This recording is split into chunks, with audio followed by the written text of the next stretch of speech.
Number one, a very controversial raise with the House of Representatives and Nancy Pelosi.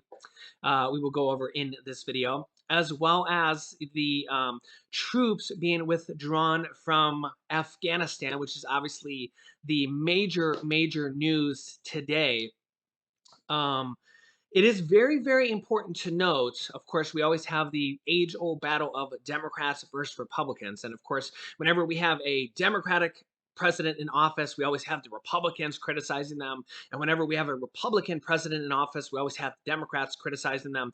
I kind of feel like I have the advantage of not being a Republican and not being a Democrat. And if you've been watching this show for a while, since last year, you know this is very true because last year when we had a Republican president, and this year when we have a Democratic president. If you've been watching me from last year, you'll know this is very true, that I am not a Republican, I am not a Democrat. In the case of this U.S. troops withdrawing from Afghanistan, which is obviously the major issue of today, I mean, obviously it's a bigger issue than just today, but it's the major story for today, that former President Donald Trump actually issued the order to withdraw from Afghanistan um, while he was still president. And you're going to hear Biden talk about that here.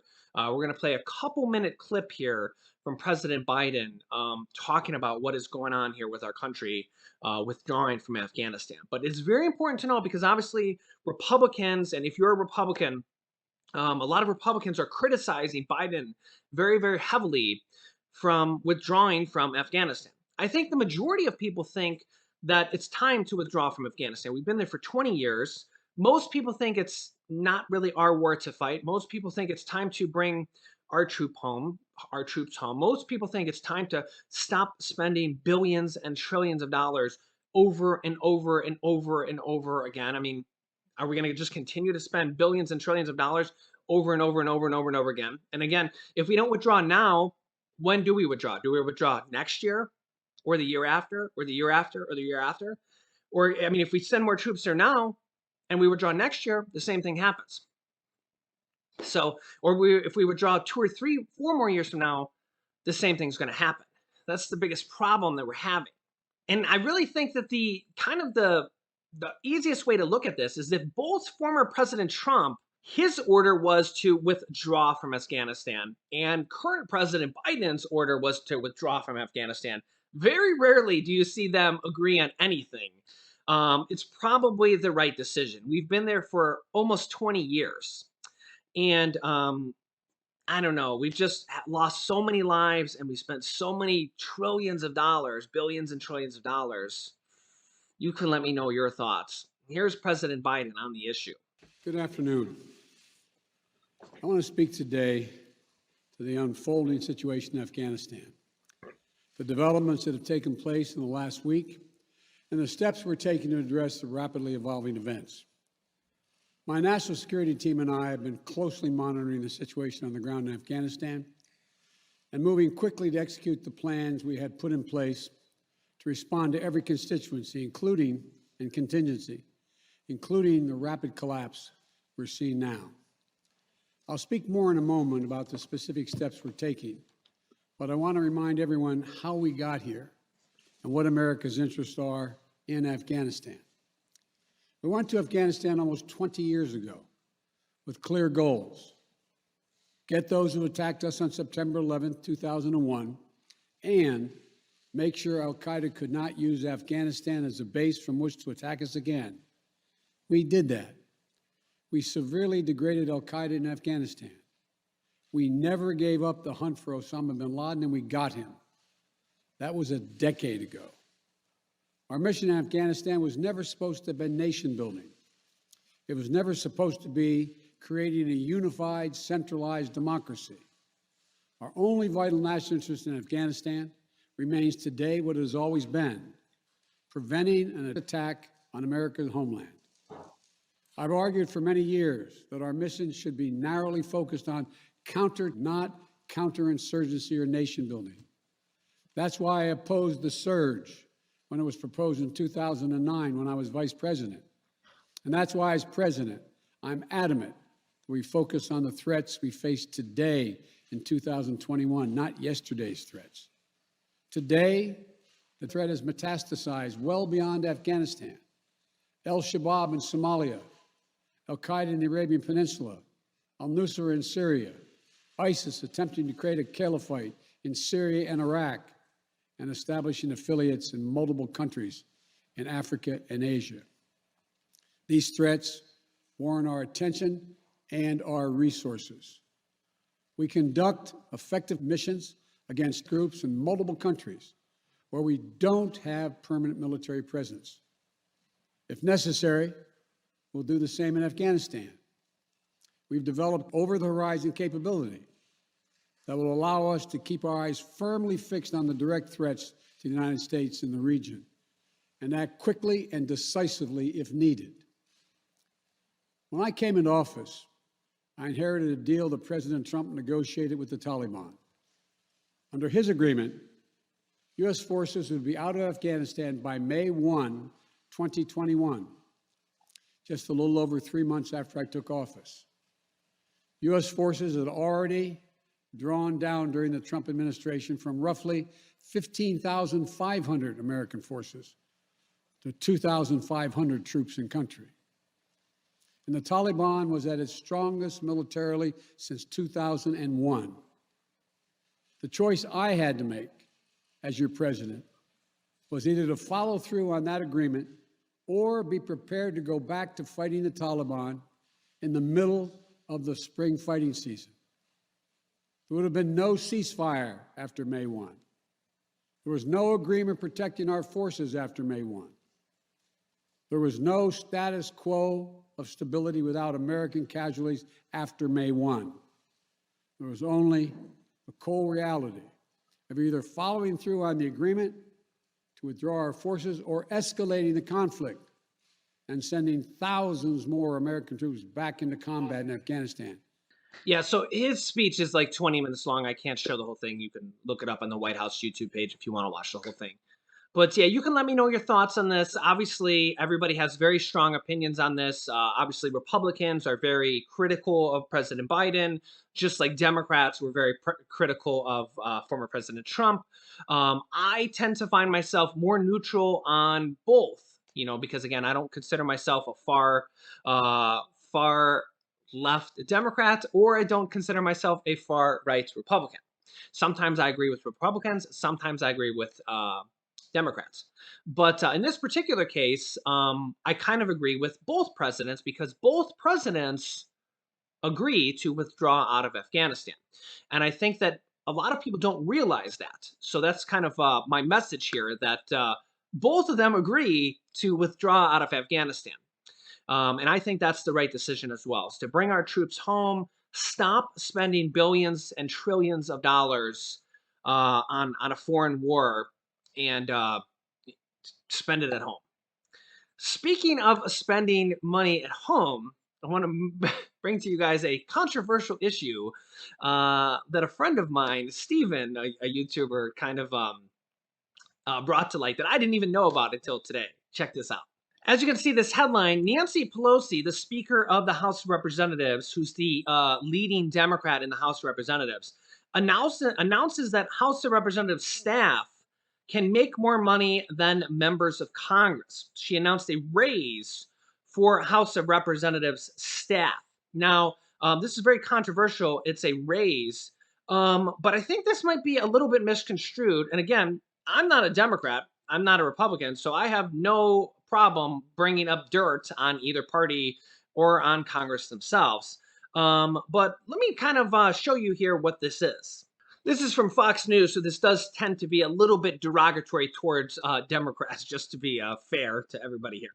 House Speaker Nancy Pelosi on Thursday announced a major pay boost for top House staff members that allow them to make more money than elected members of Congress. Okay, so note that from what I understand, this is not for the actual congressmen or congresswomen, but it's actually for the staffers. So it's not for people like Nancy Pelosi or Kevin McCarthy, or it's not for the actual congressmen or congresswomen from the House of Representatives, but it's actually for their staffers, like their aides, Like people like aides. I don't know any other easy way to say it, but staffers, like people that would apply for jobs there. Okay.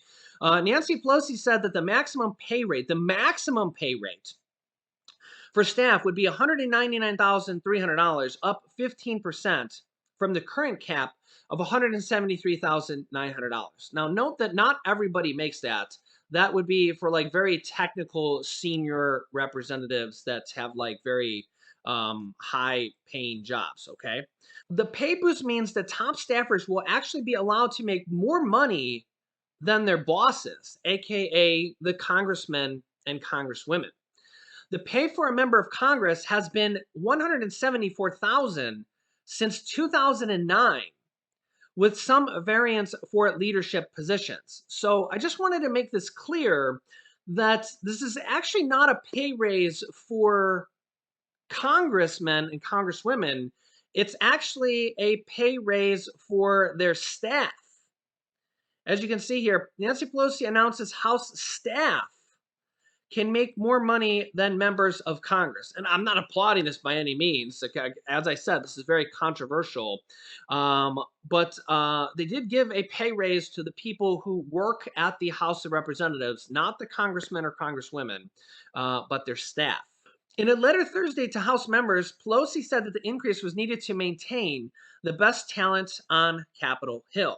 Now, note I said those are the top amounts. As you can see here, there continues to be a big disparity between the salary levels of top employees and entry level positions. It's not like every single person you can go apply there and just start making $199,000.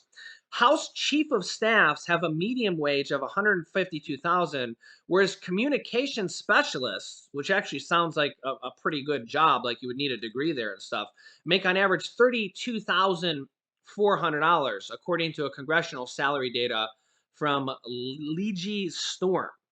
Also, the new maximum salary announcement does not mean an automatic pay raise for all employees, just the flexibility for members of Congress to give their top employees more money for them. And again, from what I understand, that this is for staff that works there, not for the actual congressmen or congresswomen. So again, I've seen a lot of comments and I've seen this kind of erupted today as a big story. So I wanted to read you guys the actual story from Fox News so that you guys could understand this. I understand it's a very controversial issue. So I wanted to show it to you guys in black and white, so you guys kind of knew what was going on with that. Because again, I'm not from either party, Democrats or Republicans. Again, this is not just for Democrats or it's for both everybody from the House of Representatives, because obviously it's Democrats and Republicans from the House, and it's actually for the staff, not the actual elected officials like Nancy Pelosi or Kevin McCarthy that work at the House of Representatives. Now, with that being said, obviously there must be enough money if they have money to give raises to people, even if it's not the congressman, if it's the staff, there must be enough money to give raises. I mean, if there's enough money going around, there must be enough money to give raises to the average everyday people. The good news is we did see a raise announced today. So 40 million people got announced a raise in SNAP benefits, and this is 40 million people, so it is pretty good. Now, this raise will be going in effect, from what I understand, in October. Yeah, in October. So it's going to take about a month to go into effect. Food stamp benefits to permanently expand by over 25% in October. Yeah, so the cool thing is it's a permanent raise. It's the largest raise ever. 25%. The largest raise ever. And the best thing about it is it's a permanent raise. A permanent raise. Now, if you only get, say, $20 a month in food stamps, it's not really a big raise. That would only be a raise of, say, $5 a month times 12 months. That's only going to be like a $60 a month raise, or $60 a year raise. Sorry, $5 a month times 12 months would be $60 a year. It's nothing crazy. $60 a year is better than no $60 a year. $60, better than nothing. But the average person, from what the articles I've read, it gets about $121 a month. So in that case, you're going to get $36 a month raise, which equates to about $436 a year.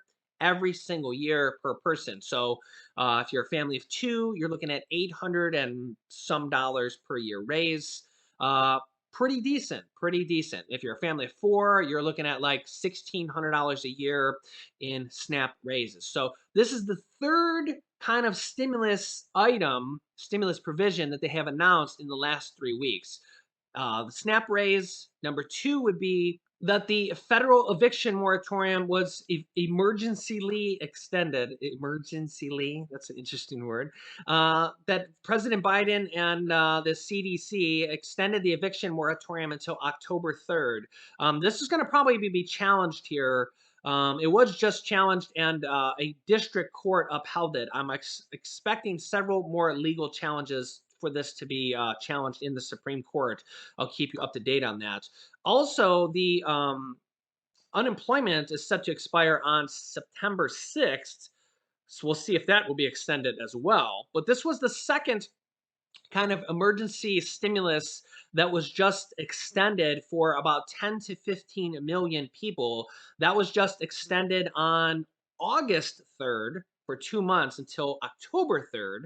And the student loan relief or the student loan payment pause and interest pause was just extended as well, just in the past week or so until January of 2021. So if you have student loans, which is also over 40 million people. You basically don't have to pay your student loans if you have government student loans, which again is over 40 million people. Also, the SNAP increase is for 40 million people as well. Those two groups is 40 million people, and 40 million people is over 80 million people. The eviction moratorium is 10 to 15 million people. That's over 100 million people that have gotten some type of stimulus provision in the last 2 weeks alone, that they've helped out just in the last 2 weeks. And that's with the next stimulus package still coming out. That's without even the stimulus provision, the stimulus package. That's still yet to come. And we have the big Social Security bump that's going to be coming out in October, the COLA raise that is expected to be over 6%, which would be the largest Social Security cost of living adjustment in over 30 years. Yeah, so it's expected to be over 6%. We won't know the exact number until we get that. But last year was only 1.3%, 1.2 or 1.3% last year. So that would be over 4 times higher than it was last year. There's also 2 or 3 different proposals to raise Social Security benefits. One, by $200 per month, and two, President Biden has a Social Security benefit adult tax credit here in this next stimulus package as well. Remember, the next stimulus package is going to be $3.5 trillion or somewhere around there. They're going to negotiate on it. There's a lot of Democrats that want it to be more. There's a couple Democrats that want it to be less.